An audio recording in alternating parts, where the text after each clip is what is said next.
ప్రభునందు ప్రియులారా, ప్రభు అయిన యేసుక్రీస్తు వారి పరిశుద్ధ నామమున ప్రార్థన టీవీ ప్రేక్షకులకందరికీ క్రిస్మస్ శుభాకాంక్షలు. దేవుడు మిమ్మల్ని మీ కుటుంబాలను దీవించి ఆశీర్వదించునుగాక. ప్రియులారా, ఈ భూమి మీద మనం ఉన్నంత వరకు మన ప్రభువును బట్టి మనం సంతోషిస్తూ ఆనందిస్తూ ఉంటాం. ఈ భూమి మీద అనేక సంతోషాలు ఉంటాయి. శరీర సంతోషం ఉంటుంది, ఆత్మ సంతోషం ఉంటుంది. అయితే శరీర సంతోషము తన స్వార్థం కోరుకుంటుంది, అయితే ఆత్మ సంతోషం అందరి ఆనందం కోరుకుంటుంది. అందరూ ఆనందంగా ఉండాలి, అందులో నేను కూడా ఉండాలి అని కోరుకునేది ఆత్మ సంతోషం.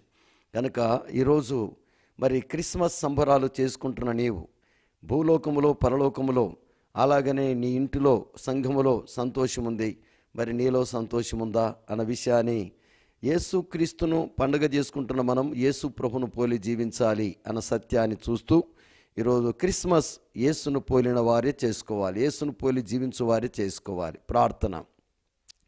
మమ్మల్ని మిక్కిలి ప్రేమిస్తున్న మా ప్రేమ కలిగిన తండ్రి, జీవముగల దేవాని పరిశుద్ధ నామమును బట్టి నీకు స్తోత్రాలు. నాయన, చెప్పడుతున్న వాక్యం బిడ్డల హృదయాలు ఫలింపజేయండి. నీ నామానికి మహిమ తండ్రి. ప్రజలకు నాయన రక్షణ, ప్రభ సంఘమునకు క్షేమాభివృద్ధి, పరలోకములో సంతోషము, భూమి మీద వ్యక్తి నమ్మిన వ్యక్తికి సంతోషము, కుటుంబానికి అలాగే సంఘమునకు సంతోషమును ప్రసాదించి నీ నామాన్ని మహిమ తెచ్చుకోమని, ఈరోజు జరుగుతున్న నీ పరిశుద్ధమైన వాక్య పరిచయలో తోడైండమని, మీరు మాతో మాట్లాడి మమ్మల్ని దర్శించి వెలిగించమని యేసునామమున వేడుకొనుచున్నాము తండ్రి, ఆమేన్.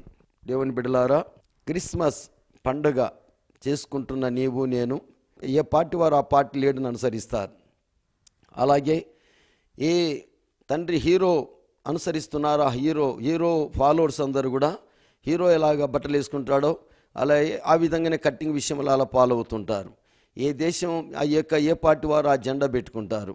అలాగే ఏ యొక్క వ్యక్తి అయితే నాయకుడిగా ఉంటాడో ఆ వ్యక్తిని ప్రజలు అనుసరిస్తూ ఉంటారు. కనుక అతని ఫాలోవర్స్ అందరూ కూడా అతని వల్లే జీవిస్తారు, అతను అనుసరిస్తూ ఉంటారు. అతడు ఏం చెప్తే అతడు సంతోషిస్తే సంతోషిస్తారు, అతడు బాధపడితే బాధపడతారు. కనుక నీ నాయకుడు నా నాయకుడు, నీ హీరో నా హీరో, మనందరి హీరో అయినటువంటి యేసుక్రీస్తు ఏ విధముగా మరి సంతోషిస్తూ ఉన్నాడు నిన్ను బట్టి, మరి అట్టి సంతోషము నీవు నేను కూడా చేసుకోవాలనే విషయాన్ని మనం గమనించాలి. దేవునికి మహిమ కలుగునుగాక. ఇక్కడ మనం గమనించినట్లయితే ఈరోజు మనము యేసుక్రీస్తు పండగ చేసుకుంటున్న మనము నీవు నేను యేసుక్రీస్తుకి ఏమవుతాం? ఎవరి ఇంట్లో బర్త్డే అయితే వాళ్ళ కుటుంబంలో మా కొడుకు బర్త్డే, మా అమ్మ బర్త్డే, మా నాయన బర్త్డే, లేకపోతే మా తల్లిదండ్రులు మ్యారేడ్ అని చెప్పి సంబరాలు చేసుకుంటారు. మరి యేసుక్రీస్తు నీకేమవుతాడని నువ్వు సంబరాలు చేసుకుంటావు అనేటువంటి విషయాలు. మరి యేసుక్రీస్తు ఎవరు? యేసుక్రీస్తులో ఉన్నటువంటి వారు మాత్రమే సంతోషించాలి, కానీ యేసుక్రీస్తులో లేకుండా రకరకాలైనటువంటి సంతోషాలు మనం చేసుకుంటూ ఉంటాం. అలాంటి సంతోషాలు కాదు, మన సంతోషము మన దేవుడే అన్న విషయాన్ని మీకు ప్రేమతో జ్ఞాపం చేస్తూ ఉన్నాను. ఇక్కడ మనం చూసినట్లయితే ఈ సంతోషము ఆనందము అనేటువంటిది మనం గమనించాలి. ఇంటి పండగ, ఒంటి పండగ, కంటి పండగ, అలాగనే పంటి పండగ, హార్ట్ పండగ అనేటువంటిది మనకున్నాయి. ఇంటి పండగ అంటే ఇళ్ళంతా శుభ్రం చేసుకొని ఇళ్ళంతా డెకరేషన్ చేసుకుంటే ఇంటికి పండగ. ఆ రీతిగానే ఒంటి పండగ ప్రతి ఒళ్ళు మీద చక్కని దుస్తులు వేసుకుంటే ఆ ఒంటికి కూడా పండగే. అలాగనే కంటి పండగ, మందిరం చూస్తే డెకరేషన్, ఇల్లు చూసిన డెకరేషన్, మనుషులు చూసిన డెకరేషన్, అందరిని చూసినప్పుడు ఆ కంటికి కూడా పండగనే ఉంటుంది. అంత మాత్రమే కాదు, పంటికి కూడా పండగే. కనుక పంటి కిందికి రకరకాలైనటువంటి తిను పదార్థాలు ఉంటాయి కనుక పంటికి కూడా పండగే. అయితే హార్ట్ పండగ చేసుకోవాలి. హార్ట్ పండగ అనగా యేసును పోలిన జీవితము ఎవరైతే జీవిస్తారో వారే హార్ట్ పండగ చేసుకోగలరు. దేవుని స్తోత్రం. ఈ హార్ట్ ఫెస్టివల్, హృదయ పండగ మనము చేసుకోవలసిన అవసరత ఉన్నది. మరి హృదయ పండగ చేసుకుంటున్న వారు మరి యేసుక్రీస్తు ఎలాగా జీవించినాడో మనం కూడా అలాగే జీవించవలసిన వారమై ఉన్నాం. లూకాసు వార్త 1వ అధ్యాయము 35వ వచనములు గమనించినట్లయితే, పుట్టుబోవు శిశువు పరిశుద్ధుడై దేవుని కుమారుడు అనబడును. నీవు నేను కుమారులం కావాలి. దేవుని కుమారుడు ప్రభువైన యేసుక్రీస్తు, నీవు నేను కూడా దేవుని కుమారులం కావాలి. ఎప్పుడైతాము? యోహాను సువార్త 1వ అధ్యాయం 12వ వచనం ప్రకారం, తన్ను ఎందరు అంగీకరించును అనగా తన నామమునందు విశ్వాసం ఉంచిన వారందరికీ దేవుని పిల్లలకు దేవుడు అధికారం ఇచ్చినాడు. ఏమని విశ్వాసం ఉంచాలి? నేను పాపిని, నా పాప ఫలితం నరకము, నన్ను నేను రక్షించుకోలేని నిస్సహాయాన్ని.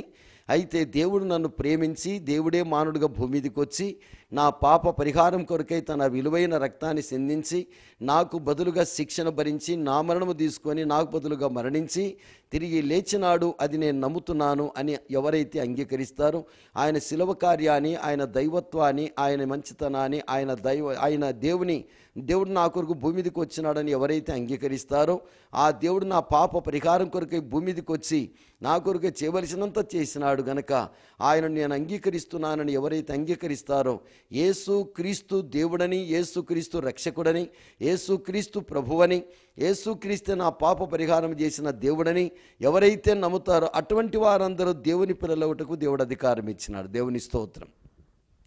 వారు దేవుని వలన పుట్టిన వారే కానీ మనిషి వలన శరీరేచ్ఛను పుట్టిన వారు కారు.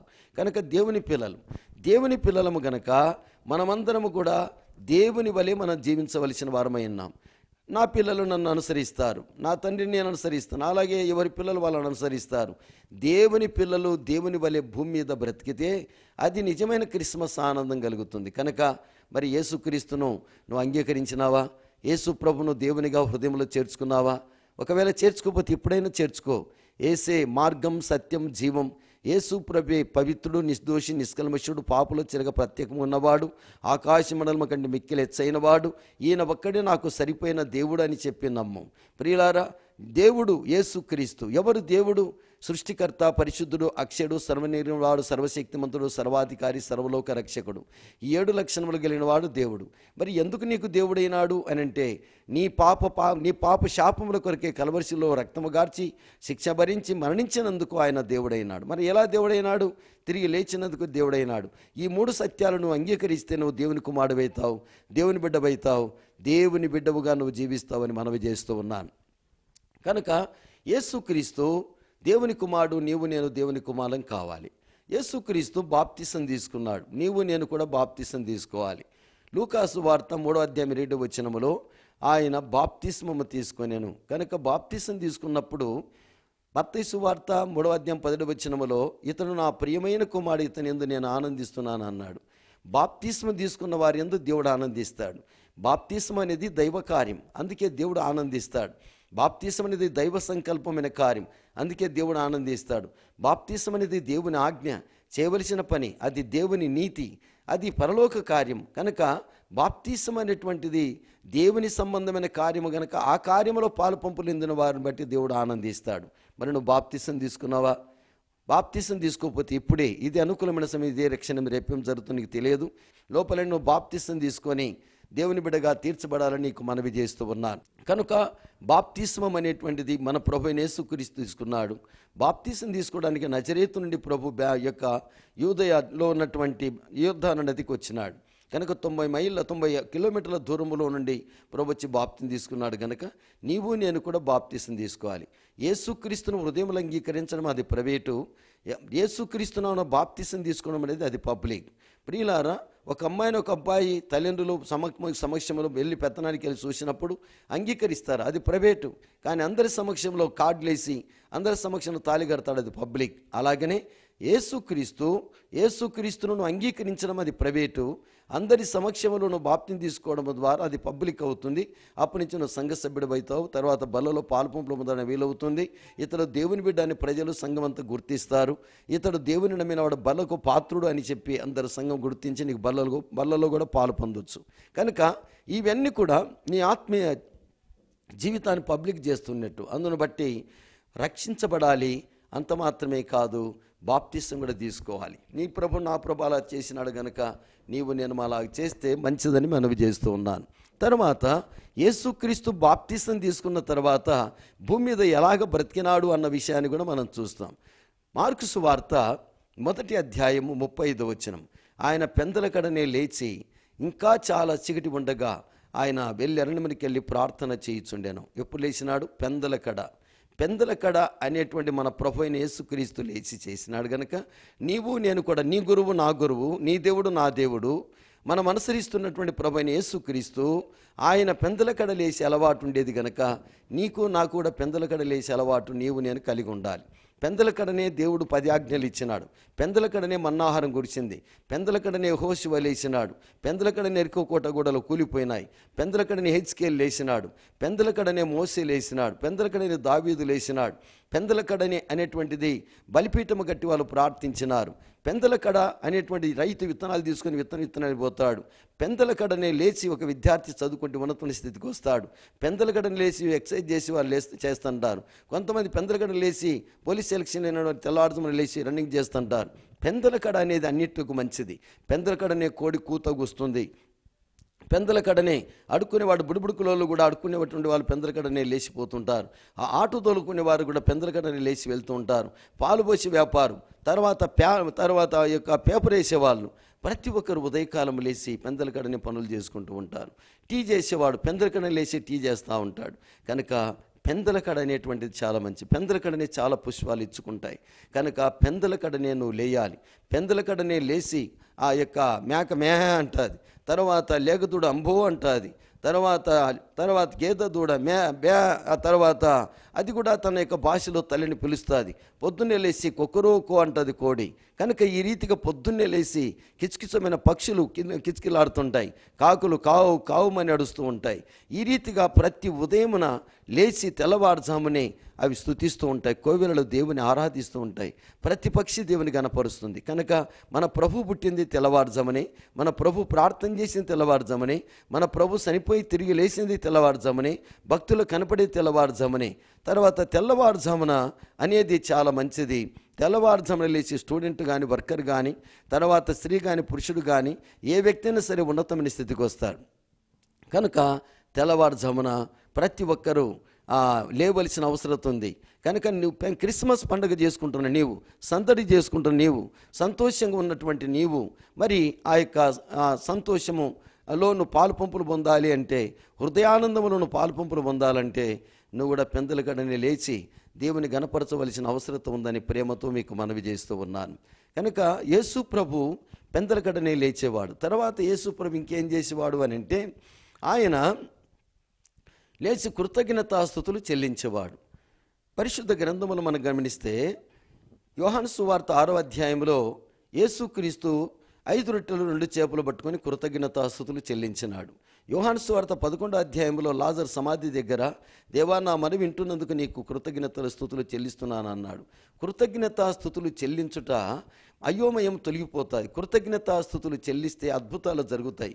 కృతజ్ఞతాస్తుతులు చెల్లిస్తే దేవుని స్థలంలో మనకు దేవుని చిత్తం నెరవేర్చిన వారం అవుతాం. కనుక కృతజ్ఞతాస్తుతులు చెల్లించడం ద్వారా మనకు మృతులు సజీవులు అవుతారు. కృతజ్ఞతాస్తుతులు చెల్లిస్తే లేనివి ఉత్పత్తి అవుతాయి. కనుక కృతజ్ఞతాస్తుతులు చెల్లించే అలవాటు యేసు ప్రభువుకు ఉండేది. నీవు నేను కూడా భార్యకు థ్యాంక్ చెప్పాలి, తల్లిదండ్రులకు థ్యాంక్ చెప్పాలి, తర్వాత భర్తకు థ్యాంక్ చెప్పాలి, అలాగనే ఉపాధ్యాయులకు థ్యాంక్ చెప్పాలి, అలాగే దైవ సేవకులకు థ్యాంక్ చెప్పాలి. అలాగే ప్రతి విషయంలో కూడా ఏదైనా సరే అది నీ మర్చిపోదగినది ఏదైనా ఉంటే, నీకు ఏదైనా చేసి పెట్టినట్లయితే థ్యాంక్స్ అని చెప్పడం అనేది కృతజ్ఞతాస్తుతులు చెల్లించుటది దేవుని చిత్తమును జరిగించుట. మన ప్రభువైన యేసుక్రీస్తు కృతజ్ఞతాస్తుతులు చెల్లించినాడు గనక నీవు నేను కూడా ప్రతిదానికి థ్యాంక్ చెప్పాలి. దేవా, నీవిచ్చిన సృష్టిని బట్టి, నీవిచ్చిన దేహాన్ని బట్టి, నీవిచ్చిన కుటుంబాన్ని బట్టి, నీవిచ్చిన రక్షణను బట్టి, నీవిచ్చిన సంఘాన్ని బట్టి, నీవిచ్చినటువంటి వాక్యమును బట్టి, నీవిచ్చిన దైవ సేవకులను బట్టి, నీవిచ్చినటువంటి పరలోక పౌరత్వాన్ని బట్టి నీకు స్తోత్రం. నాయనా, రాత్రి మంచి నిద్ర ఇచ్చిన థ్యాంక్స్ అయ్యా, ఉదయకాలం ఇచ్చినావు యేసయ్యా, నీకు థ్యాంక్స్ అయ్యా అని చెప్పి మనం దేవుని స్తుతిస్తూ ఉండాలి. మనం అలాగా దేవుని స్తుతించినట్లయితే దేవునికి ఆశీర్వాదం మిగుల బలముగా కలుగుతుందని ప్రభు సెలవిస్తూ ఉన్నాడు. కనుక నా ప్రియమైన దేవుని బిడ్డలారా, ఉదయకాలం సాయంకాలం ప్రతి సమయంలో కూడా సూర్యోదయం సూర్యాస్తమయం వరకు నీవు కృతజ్ఞతని నీ నోట ఉండాలి.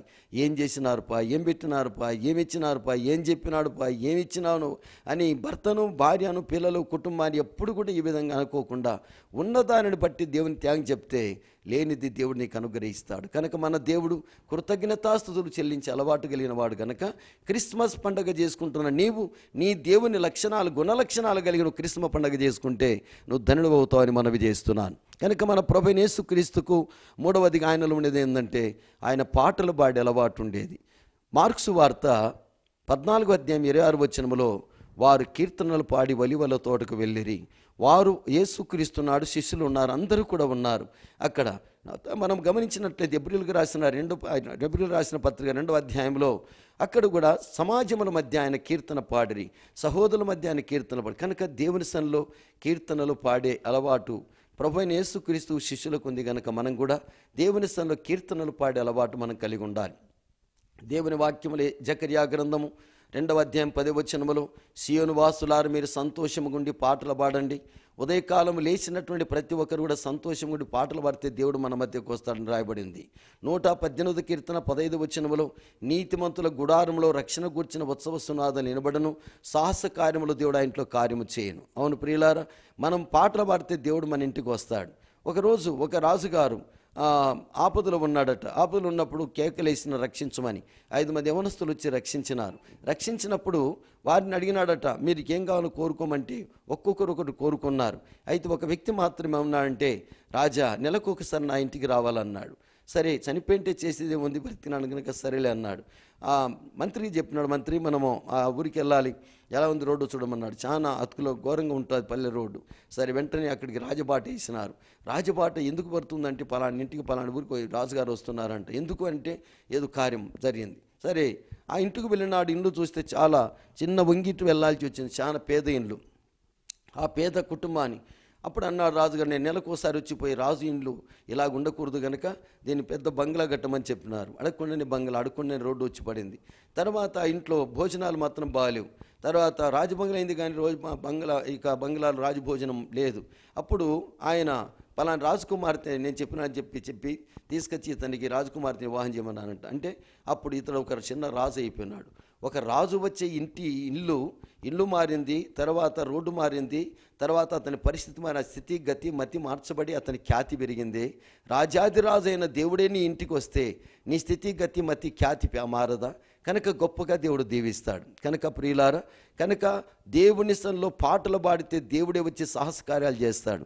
నీతిమంతుల గుడారంలో ఉదయకాలం లేచిన వెంటనే స్తుతి పాటలు, రక్షణ సునాది గీతాలు, ఉజ్జీవ కీర్తాలు, శివుని గీతములు, భగవంతుని సన్నిధిలో దేవుడికి నీవు ఇచ్చినటువంటి కీర్తనలు పాడి దేవుని గణపరచడం అనేది మంచిది. ఆరాధించేదా నిన్ను మది పొగడేదా, నిరతము నిన్ను స్తుతించెదను.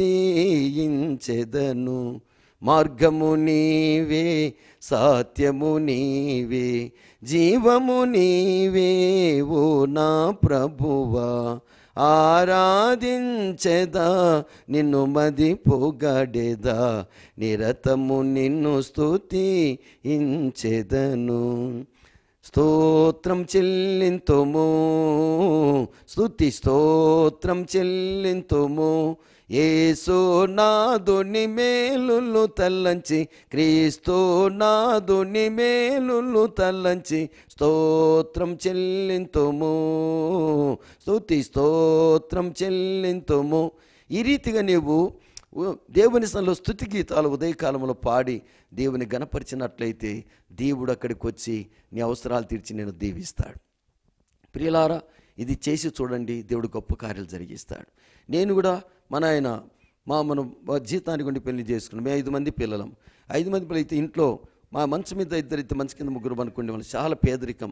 తర్వాత పరుచుకోవడానికి కూడా సాపు ఉండేది కాదు. అలాంటి పేదరికంలో సంచిపట్లు మేము దూరేవాళ్ళు.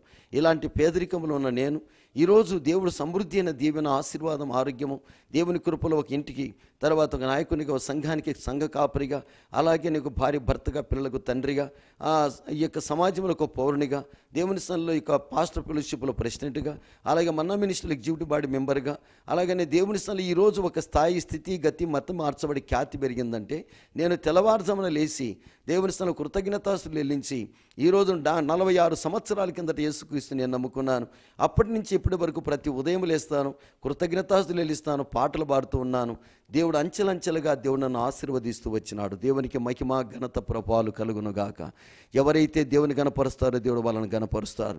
ఎవరైతే దేవుని పోలి జీవిస్తాడో వాళ్ళను దేవుని వలే వాళ్ళను దేవుని పోలికలకు తీసుకొని వస్తాడు. దేవుని వాళ్ళ స్వారూప్యం మారుతుంది, వాళ్ళ జీవితం మారుతుంది. వాళ్ళ స్థితిగతి మార్చడమే కాకుండా దేవుని స్వారూప్యంలోకి వాళ్ళు మార్చబడతారు. అన్నన అతడు దైవజనుడు, అన్నన అతడు మంచి దైవజనుడు, అన్నన ఎవరు జోలికిపోయేవాడు కాదు. ఆయన యేసుక్రీస్తును పోలి జీవించే మనిషి. ప్రొద్దుటూరు పట్టణంలో ఒక చక్కని దైవజనుడు ఉన్నాడు అని అంటే అతడు పేతురన్న అనేటువంటి ఒక మంచి గుర్తింపు దేవుడు ఇచ్చినారు. ఎందుకు అంటే ప్రభువు సన్నిలో ఉదయకాలం లేచే అలవాటు, కృతజ్ఞతాస్తులు చెల్లించే అలవాటు, అలాగే పాటలు పాడే అలవాటు ఉంది కనుక నా స్థితిగతిని దేవుడు మార్చి ఈరోజు ఉన్నతమైన స్థితికి దేవుడు తీసుకొని వచ్చినాడు. కనుక దేవుడు నిన్ను నన్ను ఉన్నతమైన స్థితి తీసుకురావాలంటే ఉన్నతమైన దేవుని ఆరాధించే మనము మన జీవితం కరెక్ట్గా ఉండాలి. మీకు మనవి చేస్తూ ఉన్నాను. దేవుని బిడ్డలారా, దేవుని ఆరాధించే నీవు నేను మనమందరము కూడా దేవుని వలె మనం బ్రతకాలి. అది మనకు ఆశీర్వాదకరమైంది. కనుక దేవుని వలె నువ్వు నేను బ్రతికితే అది ఎంతో సంతోషం.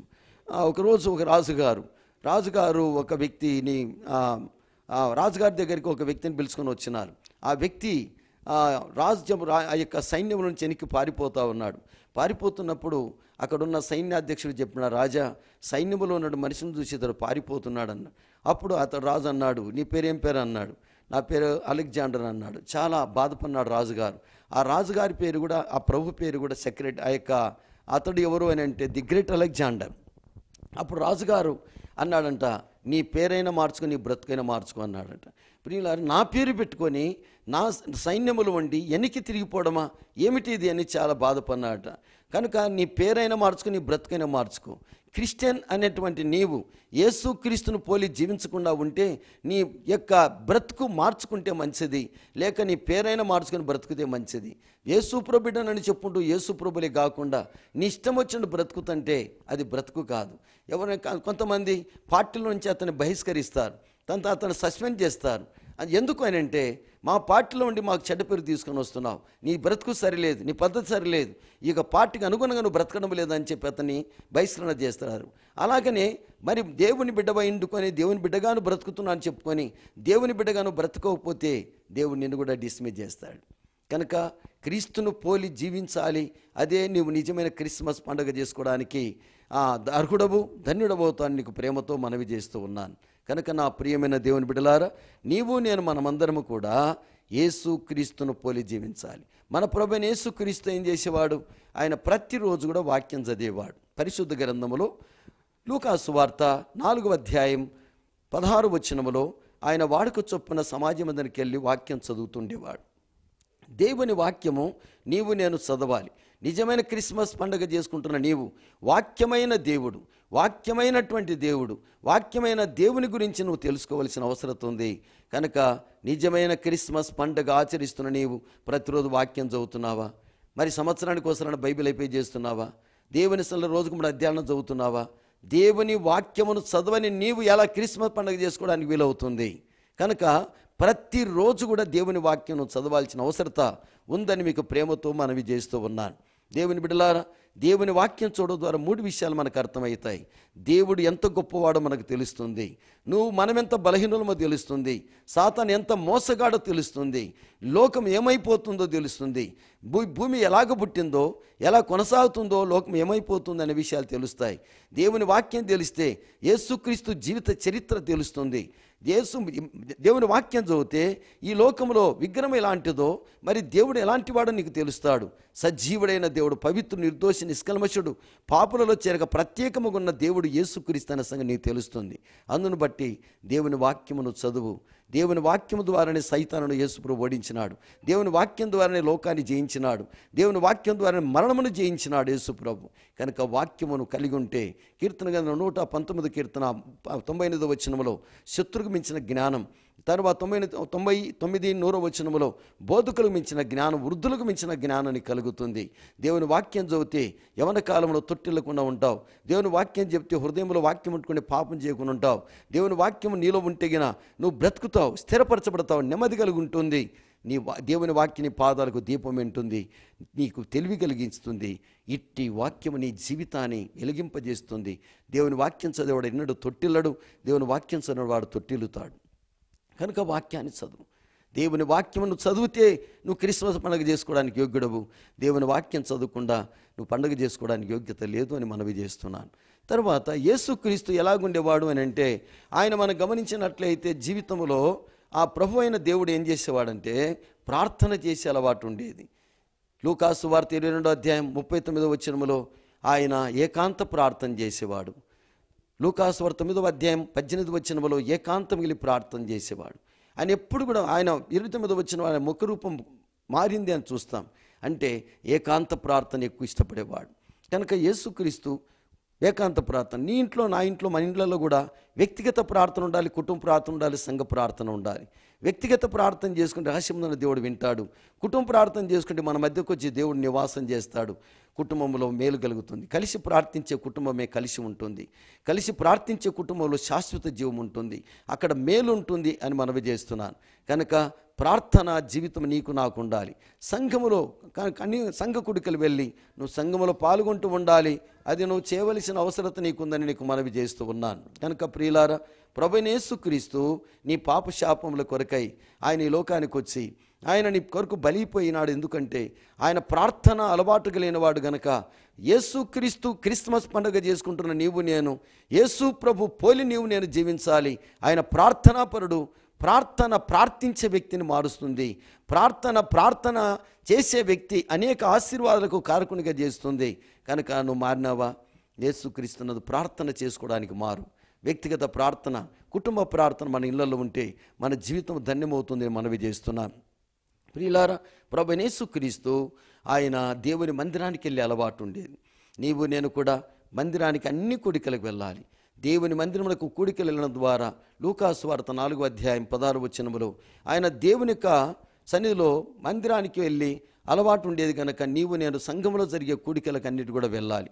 యేసుక్రీస్తుకు మార్కు వార్త 10వ అధ్యాయం 1వ వచనం ప్రకారం బోధించే వాడుకుండేది కనుక ప్రతిరోజు ఎవరికొకరు బోధించేవాడు. కనుక నీవు నేను నీ కథన చెప్పాలి, నా కథన చెప్పాలి, దేవుని కథన చెప్పాలి. మనుషుల కథ మనం ఎవరెవరి విషయాలు అనుకుంటాం. వద్దు, నీ మారిన జీవితం ప్రజలకు చెప్పు, ప్రజలు మారుతారు. యేసుక్రీస్తు కథ చెప్పు, ప్రజలు మారుతారు. కనుక యేసుక్రీస్తుని గురించి ప్రతిరోజు అనేకులకు చెప్పు. దేవుని వాక్యం చివరిలో మీకు చెప్తున్నాను. మత్తయి వార్త 20వ అధ్యాయం 28వ వచనం, యేసుక్రీస్తు భూమి మీదకి ఎందుకు వచ్చినాడంటే పరిచర్య చేయడానికి వచ్చినాడు.